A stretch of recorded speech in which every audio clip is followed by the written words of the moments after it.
तो फाइनली दोस्तों Bhojpuri power star Pawan Singh का एक नए गाने का पोस्टर फिर से आ चुका है। इसी पोस्टर के बारे में अपडेट देंगे, वीडियो के अंत तक बने रहें ताकि ऐसी खबर आप तक पहुंचती रहे। चलिए आपको बता दूं, भोजपुरी पावर स्टार पवन सिंह का एक नए गाने का पोस्टर आप सभी के बीच आ चुका है, जिस गाने का नाम है भतार खातिर रूसेलू।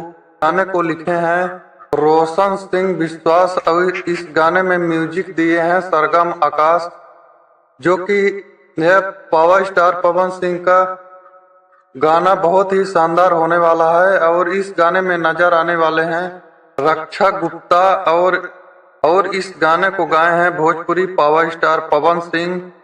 और यह गाना म्यूजिक पर रिलीज हुआ है, पवन सिंह के ऑफिशियल चैनल पर जाकर देख सकते हैं।